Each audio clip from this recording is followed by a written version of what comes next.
of things like this. Well, and because of the stuff that they do. I mean, it's like it's not, but it's kind of like. But I think a lot of those people are fucking patriots, which is so fucked. Yeah, I'm sure there are some. But they're stuck in a system. Yes, but that's the problem. Is that it's like it's like when people say they're losing. That people are losing trust in these institutions. It's like, well, yes, but it's because they've found out what the institutions are doing. It's like if your wife found out that you're cheating all over her, and you're like, well, this is a problem because she's losing trust in me. It's like, well, yeah, but she shouldn't trust you because she found out what you're doing. You know what I mean? Like it's so. But isn't it who's going to watch the watchmen? Isn't that it? Because when you have any kind of a position like that, where you have just insane power over information and policy and what gets done, and no one is managing it from outside of it. That's saying, hey, what are you doing? No, that's the Constitution. You can't do that. Don't do that. There's no oversight where there's someone who is completely objective, is loyal only to the Constitution and the Bill of Rights, and lays out the rules. These are the fucking rules for America. Like, you can't operate outside of these rules just because you want your guy to win. That's un-American. That's as un-American as anything else that you could be prosecuted for. That we get. Think about what Assange did. What they're trying to get after is what's more un-American. Lying to the American people or exposing the American people to information that has been hidden from them that's deeply disturbing, that would change their opinion on things. And that's criminal. I mean, expose actual war crimes. What is America? That's the thing. What are we? Are we the shining light of the world? Are we this incredible garden of creativity and innovation? Because we're that too. Yeah. We're a wild, fucking amazing experiment in self-government.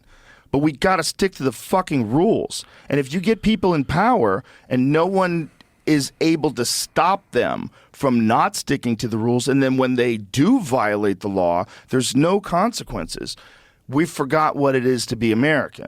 It's not good for them. It's not good for us. It's not good for any of us. We're all in this together. You can't do that. Yeah, well, like you said, we are kind of all of those things. Yeah. We are this it's like in the wise words of the great Eminem, I'm all for America, fuck the government. But we're not even fuck the government, fuck the bad parts of the government. There's people in the government that are trying to do the right thing. I know there are. There's people in the government that are patriots. There's people in the government that really want this place to get better. You don't think Bernie Sanders wants the government to get better? I think he definitely wants the world to get better. I think that guy realistically wants the world to be a better place. I think Tulsi Gabbard realistically wanted the world to be a better place. She was in government. She was a congresswoman for 10 years. But look what the system did to a good congresswoman. Yeah, but you know what? She recognized that she wasn't willing to be compromised, and she removed herself from what she thought was a corrupt organization. Right, but then so what does that say about Bernie Sanders? But I'm just saying that's kind of the way the system works. So it chews up and spits out the people who have some integrity. Not all of them. There are some who stay in, but there is some. I mean, Tulsi Gabbard got called a Russian asset by Hillary Clinton, by the establishment of her own party. Wild. A woman who was embedded in a medical unit in Iraq. Served twice. Really saw the cost of war. Really saw it. Developed that white streak in her hair from that. Yeah, the war that Hillary Clinton lied us into and voted for.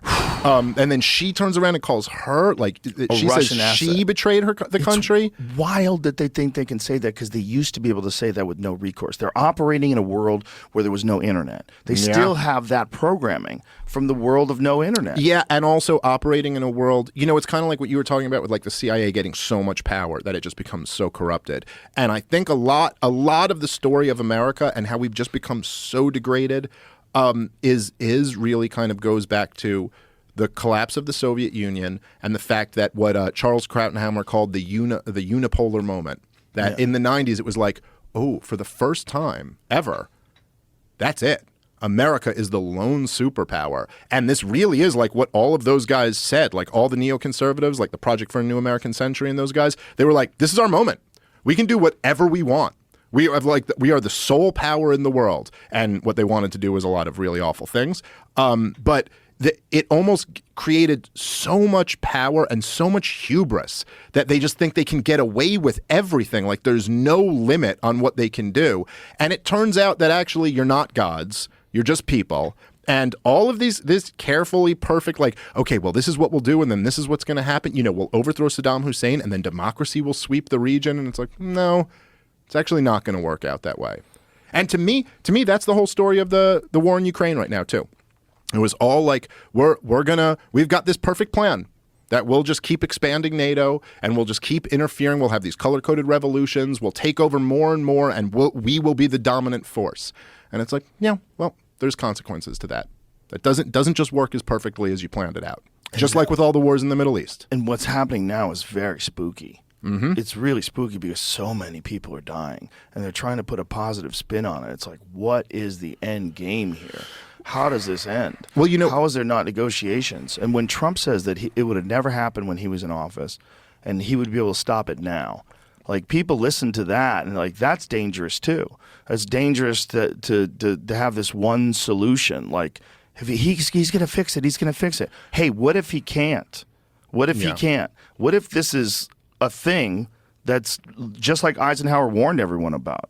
What if this is a thing? What if this is a fucking whole business? Just like we're in the business of telling jokes, you know? People who make pies are in the business of pie making, and people who make war are in the business of war making. And once that machine gets moving, I mean, it's like a tank with no brakes.